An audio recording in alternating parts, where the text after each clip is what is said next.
चलो चालू करते हैं एक नया चैप्टर जिसका नाम है स्टैटिस्टिक्स। ठीक है, मतलब इससे आसान चैप्टर तो शायद ही कोई है। मतलब ये ऐसा चैप्टर है जो शायद पढ़ाना भी नहीं चाहिए था अभी, क्योंकि कुछ है ही नहीं इसमें। ठीक है, देखो, खैर देखो, इसमें बात यही आ जाती है, ठीक है, कि स्टैटिस्टिक्स है। ठीक है, इसमें यही बोल रहा है वो। नॉर्मली स्टैटिस्टिक्स होता क्या है ये पता है? स्टैटिस्टिक्स मैथमेटिक्स की एक ब्रांच कह सकते हो। ठीक है, बहुत लंबी वाली डेफिनेशन नहीं बता रहा हूँ। मैथमेटिक्स की एक ब्रांच कह सकते हो। ठीक है, जो डेटा से डील करती है। किससे डील करती है? डेटा से, है ना। उसके प्रेजेंटेशन से, कलेक्शन से, एनालिसिस से, ये सारी चीजें इसके अंदर आती है। ठीक है, तो डेटा, क्या वर्ड आया? डेटा। ठीक है, तो डेटा से जो डील करती है उसे क्या बोलते हैं? स्टैटिस्टिक्स। ठीक है, सिंपली कोई पूछेगा क्या बोलोगे? Branch of mathematics that deals with data. समझ में आ गई बात कि नहीं? कोई पूछेगा डेटा क्या होता है, तो फैक्ट्स एंड फिगर्स। क्या बोलते हैं? Facts and figures. कोई दिक्कत है इसके अंदर? ठीक है, तो statistics is a branch of mathematics that deals with data. Data is facts and figures. ठीक है, उसके बाद बात ये आती है कि बोलोगे deals with data, how it deals with data? So it refers to its collection, presentation, analysis. ठीक है, ये सारी चीजें इसके अंदर आती है। ठीक है, कि हम कलेक्ट करेंगे, उसे प्रेजेंट करेंगे, टेबल वगैरह बनाएंगे, यहाँ ग्राफ बना के आपको दिखा रखे हैं। ठीक है, उसके बाद ये चीजें एनालाइज करेंगे कि डेटा हमें क्या दिखा रहा है, कैसे दिखा रहा है, ये सारी चीजें हम इसके अंदर सीखते हैं। ठीक है, हरजोत, हरजोत को पेन घुमाने से फुर्सत ही नहीं है, तो क्यों बंद कर रहा है? साइड में रख दे, अभी क्या करेगा पेन का? पढ़ ले, सुन ले। क्या होता है स्टैटिस्टिक्स? क्या होता है स्टैटिस्टिक्स? अच्छा, फैक्ट एंड फिगर है, वो तो डाटा होता है बेटा। सुन लो, ये पेन घुमाने से कुछ नहीं मिलेगा जिंदगी में। ठीक है, नहीं तो पेन ही घुमाते रह जाओगे। ये बोलना है ब्रांच ऑफ मैथमेटिक्स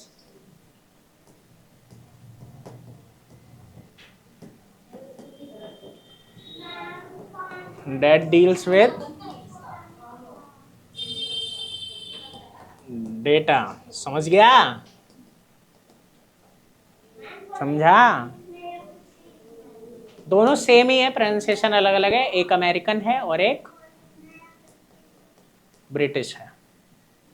ठीक है, तो हमारे में डेटा बोलते हैं, उनके में डाटा बोलते हैं। दोनों सही है, गलत कोई सा भी नहीं है। ठीक है,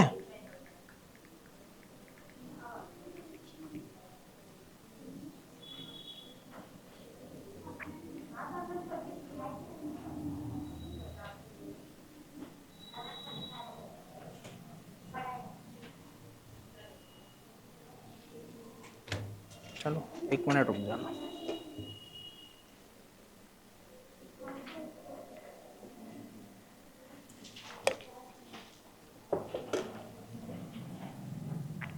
देखो, पेन कहाँ रख दिया?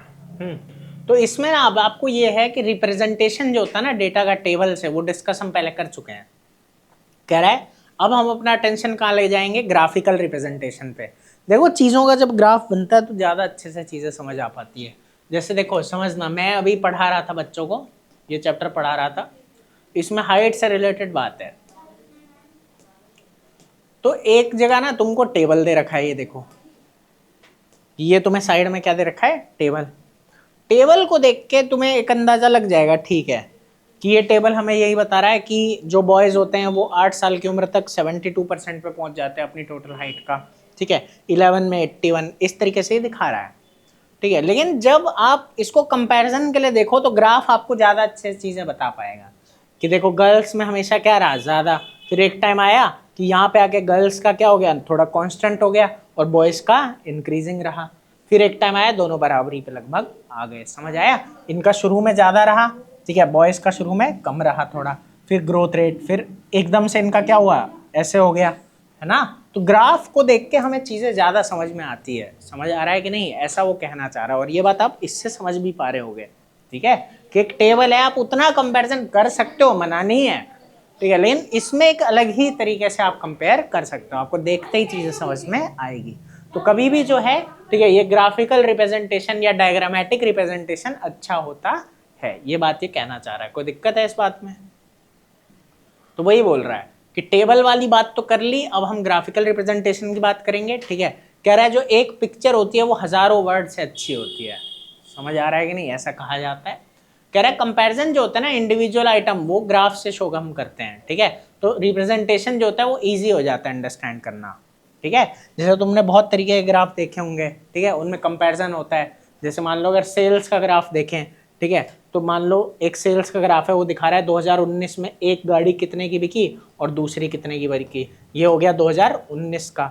समझ आ रहा है कि नहीं? ठीक है, उसके बाद मान लो ये स्प्लेंडर है, बाइक की बात कर लेते हैं, स्प्लेंडर, और ये ग्लैमर है। समझ में आ रहा है कि नहीं? तो ऐसे हमें दो का कंपैरिजन करना है। जैसे अब 19 है, ये 20 का हो जाएगा इस तरीके से। तो ये देखोगे 20 में क्या हुआ, इसकी कम हो गई। अगर आपस में कंपैरिजन करो तो ऐसे मतलब ग्राफ की मदद से हम आसानी से चीज़ों को कंपेयर कर पाते हैं टेबल के कंपैरिजन में। बात समझ में आ रही है? तो इसी तरीके की 3 रिप्रेजेंटेशन आपको यहाँ पढ़नी है। एक होता है बार ग्राफ। क्या होता है बेटा? Bar graph. एक होता है हिस्टोग्राम, ठीक है, और एक होता है फ्रीक्वेंसी पॉलीगन। फ्रीक्वेंसी पॉलीगन, ठीक है। पॉलीगन सबको पता है ना क्या होता है? शामू, पॉलीगन क्या होता है? बहुभुज क्या होता है? होता क्या है? क्या? What is a polygon? What is a polygon? हाँ, a simple close curve. Simple है, क्लोज कर्व है, बंद है। सिंपल क्या होता है? जो कटता नहीं है। जैसे तुमने कोई फिगर बनाया, इसने काटा नहीं ना, जैसे ये है, इसने काट दिया, ठीक है, पूरा होने से पहले, तो ये वाला क्लोज नहीं है, मतलब सिंपल नहीं है। ये वाला सिंपल नहीं है, ये वाला सिंपल है। ठीक है, जो एक ही जगह काटेगा पूरा होने पे बस। समझ आया? वो है, या नहीं काटेगा ओपन है। तो सिंपल क्लोज कर्व जो कि सिर्फ किसका बना हुआ होता है? लाइन सेगमेंट का। तो that is made up of line segment only. That is made up of line segments only. बात समझ में आ रही है?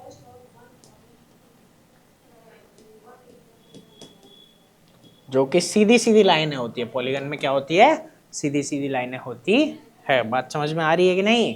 ठीक है, जैसे ये है ट्राइंगल है तुम्हारे सामने, समझ में आ रहा है? ये सीधी लाइनों का बना हुआ है ना। अगर मैं इसमें ऐसे बना दूं, ठीक है, कोन जैसा, तो ये हमारा पॉलीगन नहीं है। पॉलीगन में सीधी सीधी लाइनें ही होती है।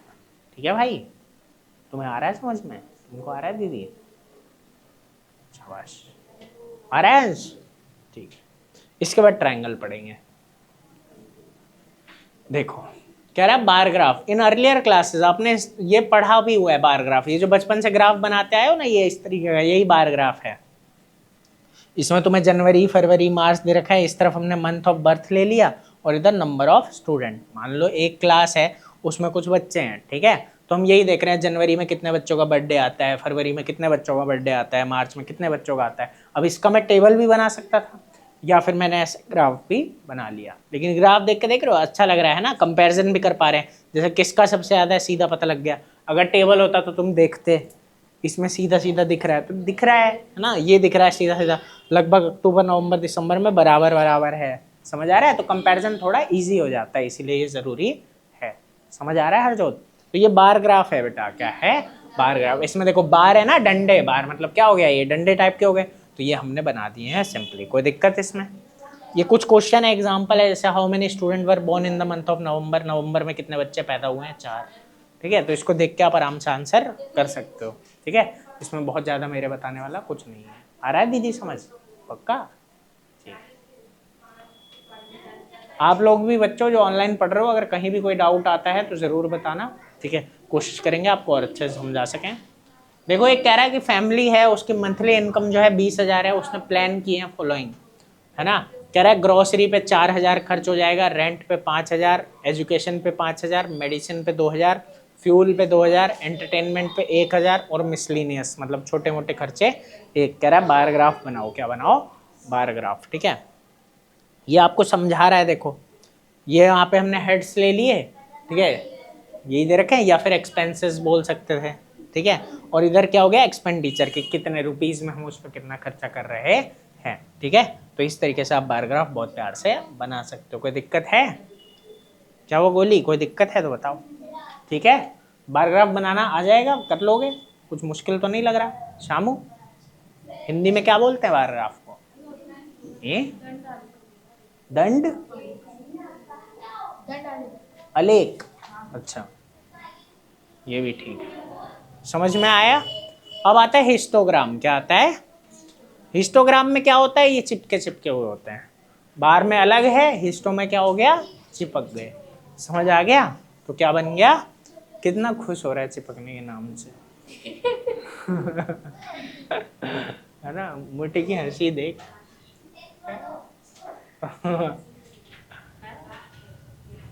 पुशअप्स मार रहे थे कल ट्यूशन में आके। पुशअप्स मारेंगे।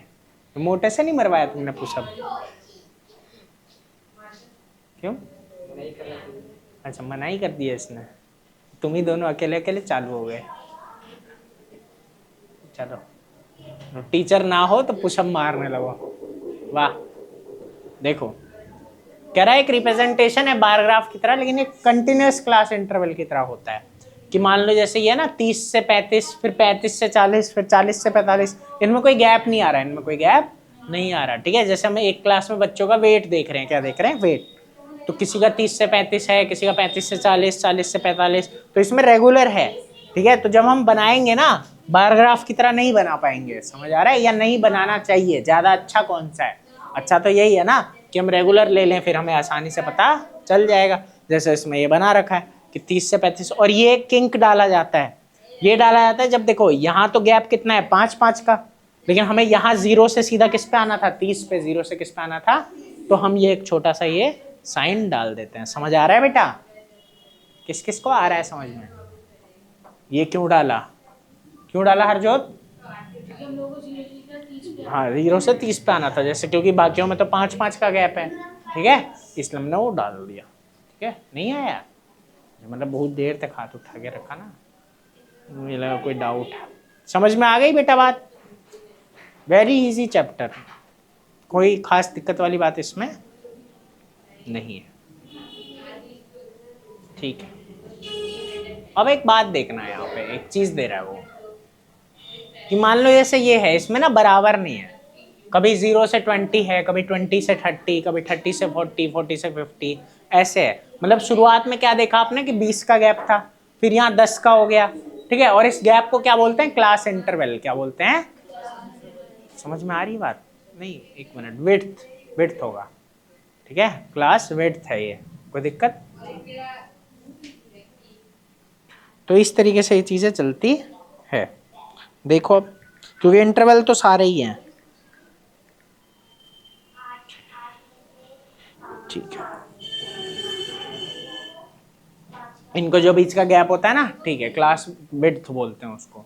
ठीक है, देखो, या फिर क्लास साइज बोल सकते हैं। क्या बोल सकते हैं? Class size. ठीक है, तो उस तरीके से होता है। अब देखो यहाँ पे क्या किया है ना इसने, कि हिस्टोग्राम है, मान लो ऐसे बना दिया। ठीक है, एक स्टूडेंट ने कि 0 से 20 में ये ले लिए 7, ठीक है, फिर 20 से 30 ये ले लिए। ठीक है, तुम्हारा जो है, लेकिन उसने क्या किया, 30 से 40 में 10 था, फिर 40 से 50, ऐसा उसने बना दिया। लेकिन यहाँ दिक्कत क्या हो रही है कि नहीं, ये ग्राफ सही नहीं है, ये ग्राफ सही नहीं है। क्यों? क्योंकि वहां पे देखो फर्क आ गया है ना, गैप का क्या आ गया? फर्क। मतलब क्लास विड्थ सबकी क्या है? अलग अलग है। क्या है बेटा? अलग अलग। तो वही बोल रहा है कि करेक्ट पिक्चर नहीं दिखा रहा। ये दिखा रहा है कि it shows a greater frequency in the interval 70 to 100। जैसे लास्ट में क्या है? 70 से 100 है मान लो, तो अब इसमें तो ये 8 दिखा रहा है। बात ये आ जाती है ना कि ये सब में नहीं गया, ये सब में नहीं गया। आ रहा है समझ में क्या कहना चाह रहे हैं? ये 8 बच्चे में कोई 70 से 80 में होगा, कोई 80 से 90 में होगा, कोई 90 से 100 में होगा, लेकिन हमें क्या दिख रहा है? 8 है, इनमें तो ज्यादा हो गए। समझ आ रहा है कि नहीं? लेकिन ऐसा सच नहीं है। आया? हमें इसको भी बांटना पड़ेगा, इसको भी बांटना पड़ेगा। आ रही है बात समझ में कि नहीं? तो वो चीज है, तो वो करेक्ट नहीं है, ये वाला करेक्ट है। कि क्लास साइज क्या है? 10 ना, तो हमें इन सबको डिवाइड करना पड़ेगा। जैसे देखो ये 0 से 20 है, तो 0 से 20 वालों में क्या है? फ्रीक्वेंसी क्या है? 7। फ्रीक्वेंसी क्या है? 7 है ना, तो हमें क्या करना है? 7 इंटू 10/20, कि अगर 20 में 7 हैं, 20 में 7 हैं, तो 10 में कितने होंगे? 10 में कितने होंगे? इस तरीके से, तो मतलब 3.5। आई बात समझ में? ये कैलकुलेशन किस किस को समझ में आ गया? या आराम से समझा दूं? नहीं आया? देखो 20 बच्चे, 20 बच्चे मतलब 20 बच्चे क्या है ये, मान लो हम क्या ले रहे हैं यहाँ पे, एक मिनट, मार्क्स है मान लो, ठीक है। वो कह रहा है कि ऐसे 7 बच्चे हैं जिनके 0 से लेकर 20 तक मार्क्स आए हैं, 0 से लेकर। मैं बेटा ये बोलना चाह रहा हूं कि मान ले अगर 0 से 20 तक वाले बच्चे हैं 7, तो अब इनमें से कितने ऐसे हैं जिनके 0 से 10 आए होंगे, और कितने ऐसे हैं जो 10 से 20 में होंगे। इतनी बात समझ आई? पहली बात तो इन 7 में कितने ऐसे हैं जो 0 से 10 वाले हैं और 10 से 20 वाले। अब ये बताने का तो कोई तरीका हमारे पास नहीं है, तो हम ये कर सकते हैं, देखो हमें चाहिए ये यहाँ 10 और यहाँ 10, इतनी बात समझ में आ रही है? हमें 10-10 का चाहिए, और हमें दे कितने का रखा है? 20 का। कितने का दे रखा है? 20 का।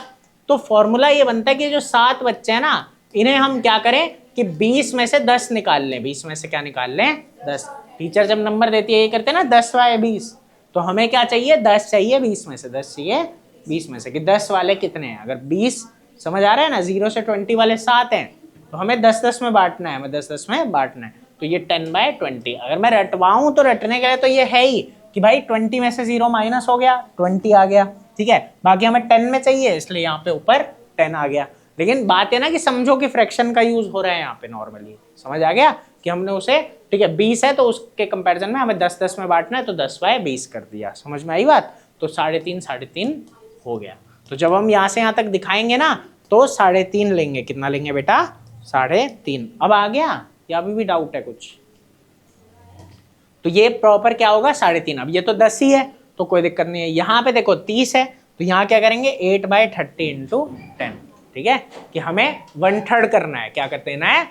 1/3। बात समझ आ रही है? वहां क्या किया? हाफ कर दिया, क्योंकि 20 का दे रखा था, हमें 10 का चाहिए। आया? यहाँ पे क्या है? 30 दे रखा है, तो क्या कर रहे हैं गोली? 1/3।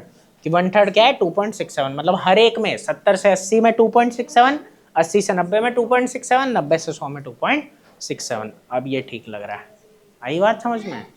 तो ये है, ये बात का ध्यान रखना कि अगर बराबर इंटरवल ना हो तो इस फॉर्मूले का इस्तेमाल करना है। कोई दिक्कत? आगे देखो, अब आता है फ्रीक्वेंसी पॉलीगन। फ्रीक्वेंसी पॉलीगन भी बहुत इजी चीज है। हम क्या करते हैं? हिस्टोग्राम बना लेते हैं। हिस्टोग्राम के क्या करते हैं? मिड पॉइंट्स को ले लेते हैं। किसको ले लेते हैं? मिड पॉइंट्स को। इतनी बात में कोई दिक्कत?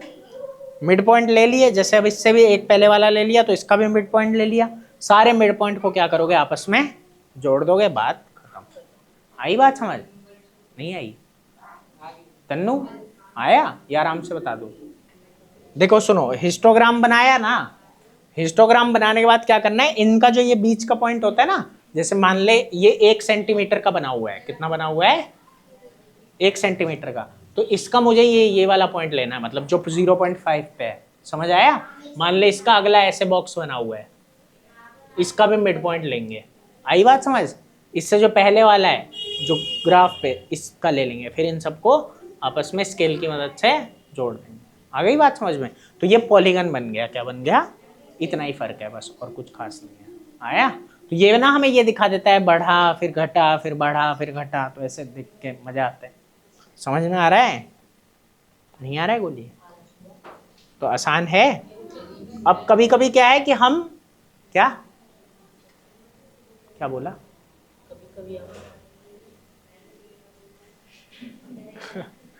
हाँ, कभी कभी ये होता है कि हिस्टोग्राम के बिना भी, ठीक है, बनाया जाता है। कि आपको अंदाजा तो रहेगा ही भाई, अगर मैं कह रहा हूँ ये 10 to 20 वाले 10 हैं, तो आप 10 पे ये ना बना के सीधा एक डॉट मार दोगे बीचों बीच। ग्राफ जब आपके सामने होता है तो ग्राफ में बना हुआ होता है, वो आपको पता लगता है कि मिड पॉइंट क्या होगा, वो थोड़ी सी डार्क लाइन होती है वहाँ। समझ में आ रही है बात? तो हम इसके बिना, हिस्टोग्राम के बिना भी, ठीक है, फ्रीक्वेंसी पॉलीगन बना सकते हैं। कोई दिक्कत? दिक्कत है कोई? ठीक है। अब देखो, ये देखो बोल रहा है ना, फ्रीक्वेंसी पॉलीगन को हम इंडिपेंडेंटली भी बना सकते हैं हिस्टोग्राम के बिना। हमें मिड पॉइंट चाहिए होता है क्लास इंटरवल का, ठीक है। तो मिड पॉइंट को क्या बोलते हैं हम? Class mark. क्या बोलते हैं? Class mark. और ये जो सारे एक एक है, इन सबको बोलते हैं इंटरवल्स। क्या बोलते हैं? इंटरवल्स। हर एक क्या है? इंटरवल है। हर एक क्या है बेटा? इंटरवल है। उनके जो बीच का गैप है वो क्लास विड्थ है या क्लास साइज है। समझ में आ रही है बात? और ये क्लास मार्क क्या होता है? मिड पॉइंट क्या होता है? जैसे 0 से 10 के बीच का मिड पॉइंट क्या है? 5, ठीक है। तो उसका फॉर्मूला क्या होता है? छोटे को देखो 2 नंबर के बीच का अगर कभी भी नंबर चाहिए ना, फॉर्मूला सिंपल है, दोनों को जोड़ो 2 से डिवाइड कर दो।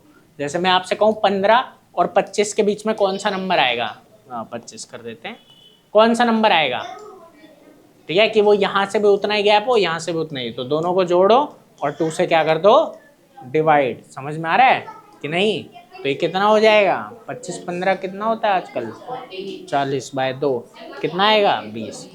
तो मिड पॉइंट निकालने का एक सीधा तरीका क्या होता है, दोनों को जोड़ो 2 से डिवाइड कर दो। समझ आ गया? कभी भी 2 नंबर के बीच का मिड पॉइंट निकालना होगा तो क्या करेगा, दोनों को जोड़ के 2 से डिवाइड, वही फॉर्मूला ये, मल्टीप्लाई नहीं डिवाइड।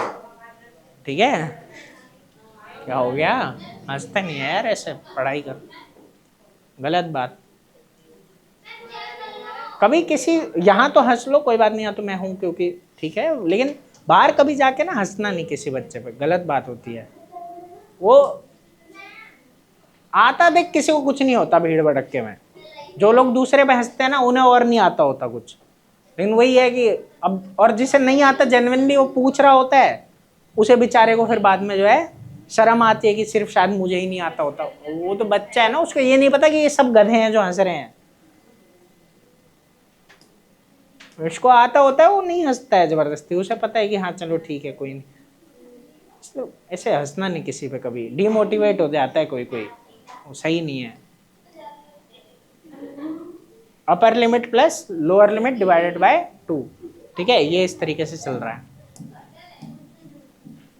तो एग्जाम्पल 5 है, जैसे हमें यहाँ हिस्टोग्राम बनाना है तो हमें साफ साफ पता लग जाएगा कि 145 इसका मिड पॉइंट है, 140 और 150 के बीच का क्या है पॉइंट, 145।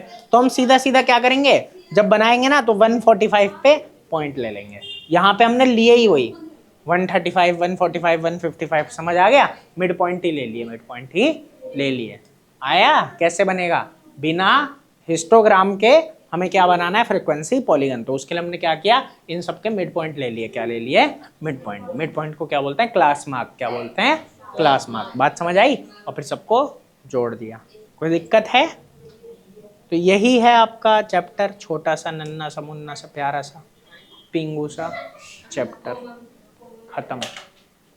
तो बच्चों आपको भी समझ आ गया होगा, बाकी कहीं कोई डाउट हो तो मेरे को कमेंट कर देना, कोशिश करूंगा और अच्छे से पढ़ा सकूं। तो बस आज के लिए इतना ही, और आपकी क्लास की वीडियो आपको मिल जाया करेगी, ठीक है, ट्यूसडे थर्सडे सैटरडे शाम 5 बजे, ठीक है। तो मिलते हैं अगली वीडियो में परसों, आज के लिए इतना ही। तो अच्छे से देख लेना ये चैप्टर, एक्सरसाइज कर लेना, कहीं कोई डाउट आएगा तो पूछ लेना, ठीक है। ये लोग मेरे से ऐसे पूछ लेंगे आके, आप लोग कमेंट कर देना, ठीक है, कि ये क्वेश्चन हमें नहीं आ रहा, ठीक है, तो मैं आपको पढ़ा दूंगा। और अगला चैप्टर हम अब ट्रायंगल पढ़ेंगे। तो बस अभी के लिए इतना ही, मिलते हैं परसों शाम 5 बजे।